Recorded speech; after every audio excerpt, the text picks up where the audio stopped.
What's up, guys? Renaissance Don here, and some of you won't believe me when I say this. I used to wake up every single day and I would think that the world was kind of against me, and then I discovered this one major life key just changed my life and shifted things for me. I'm going to share that with you today.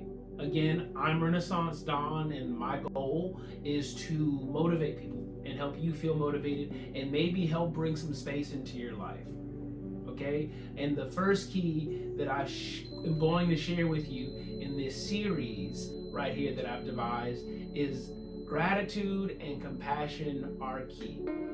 Okay? So gratitude and compassion, I don't think I really even need to share with you the rest of them. I might not share anything else with you, because if I could just get you to internalize that gratitude and compassion are the things that you need to have to move forward in a happy and positive way to master yourself, that would be enough. I think that would really make a major shift in your life, a major transformation in your life, like it made a major transformation in my life when I was waking up every single day thinking that life was against me or that the world was against me. I adopted this very cliche thing and changed my life. And it's so fun how sometimes the cliche things can be exactly what you need. It's so very simple, but it's so very hard. And because it's cliche, there's tons of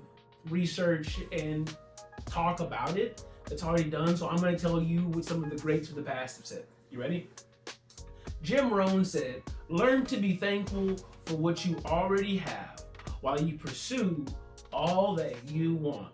And you see, when I was waking up angry, I was starting the day already tuned in to a negative vibration.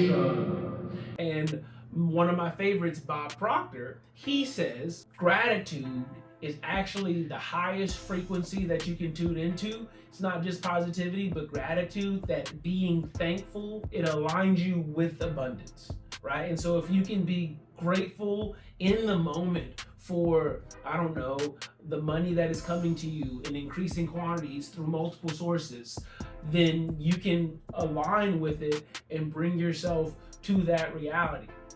And now Napoleon Hill, on the other hand, also talks about positivity. He talks about it in a different way in his book, Think and Grow Rich, which is a classic. And if you have not read this classic, you should maybe go pick up this classic and change your life to change your life. But anyway, gratitude creates the attitude, and if you have a bad attitude, you probably don't express enough gratitude in your life. And compassion, it's kind of what keeps you going when things are tough. And so I was given a long time ago by a friend a thing I call a compassion stash. Here, look at it.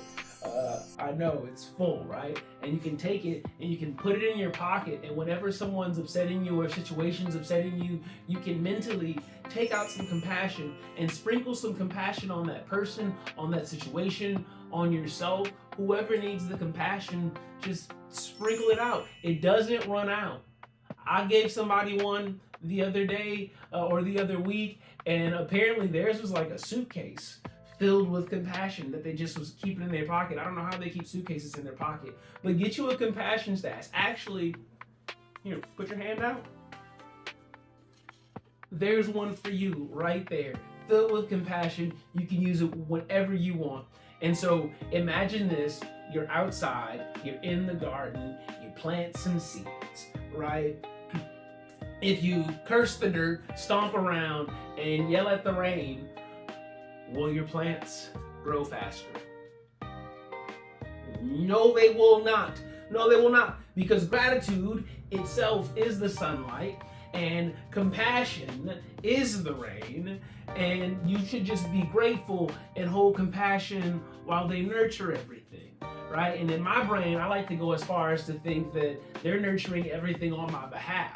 But that's because I kind of like the woo-woo, the spiritual, and I don't mean woo-woo in a bad way, but I don't know how to better describe it in this moment. But for those of you who like more of a hardcore scientific explanation, because I like those too, let me give you some of that. Gratitude rewires your brain. And who proved this, or who studied this? It was Dr. Robert Emmons from the University of California, Davis.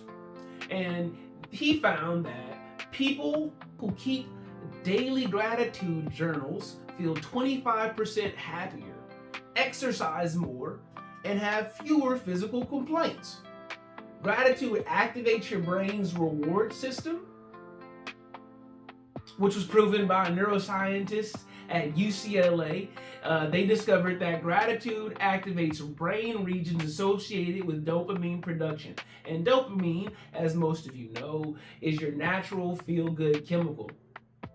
A study published in Psychoneuroendocrinology, say that 5 times fast, showed that practicing compassion and meditation reduced inflammation and stress markers in the body like interleukin 6, which sounds like, I don't know, something from Star Wars, interleukin 6, or like some sci-fi like medicine. Anyway, am I saying that right? Dear community, am I saying interleukin 6 right? We're distracted. I'm trying to say that compassion literally changes your physiology, okay? And this is scientifically backed. Here are all the things that you need. You can see them on the screen. And so when you practice gratitude and compassion, you're not just becoming positive, you're literally changing your brain and body chemistry to function at a higher level. And I say that as a person, a positive person, not just a person, but I say that as a positive person. But I'm not here to preach toxic positivity, because let's be real, you being positive in life and thinking highly of yourself and enjoying life won't make you able to dunk on LeBron James if you're 5'2" and unathletic. Let's just be so real, okay? But if you're inclined, here's how you can apply some of this gratitude and compassion in your life. You could start with morning gratitude practice, which might look like every day when you wake up, before you get on your phone and get distracted by the buzz of life, maybe in your head out loud or into your journal, you could write down some things that you're grateful for. And this can set the frequency for your day, if you will. Next, you could try compassion in action, and that would be next time something frustrates you, and you maybe want to like curse somebody out or like yell at somebody, maybe silently wish them well, dig in that pocket, sprinkle that compassion. Just boom, they're sprinkled with compassion. You feel a little better. Maybe not so much in the beginning, but I'm telling you, it works. Give it some time. And then finally, I'm gonna give you this challenge, and that is for the next 24 hours, don't criticize, condemn, or complain about anything. And in fact, instead, right when you go to criticize, condemn, or complain, just flip it on its head, turn it around, find a reason not to criticize, find a reason not to condemn, find a reason not to complain, find reasons why the things are good. Find like even small things like, well, at least I'm breathing, can really like change your mental. For a period of my life, I used to say every single day, whenever somebody asked me how I was doing today, I would say best day of my life. And I didn't mean it, but eventually I meant it. And it's crazy how it goes, because they would say, man, why is the best day of your life? That's a bold statement. And then I would have to come up with an even bolder reason, or a not bold at all reason, why it was the greatest day of my life. And this is just retuning and retraining your brain. None of it's hard. Anybody can do it. And it's not just about positive thinking. I'm not teaching you positive thinking right now. I'm trying to remind you of what right thinking is. It's a step beyond positive thinking, okay? It's right thinking, but that's a video for another day. We can dive all the way into that. But imagine this, okay? You move through the day with compassion. You went to sleep thankful. What would change for you if gratitude and compassion guided every single action this week? Go ahead and comment below what you're most grateful for today and how you will show compassion for someone this week. And if this resonated with you at all, go ahead and like the video, share it with someone who might needs this, and subscribe or follow to keep up and hear about the next of the 14 life-changing principles, these master keys that I'm about to be sharing with you. Have a great one, guys.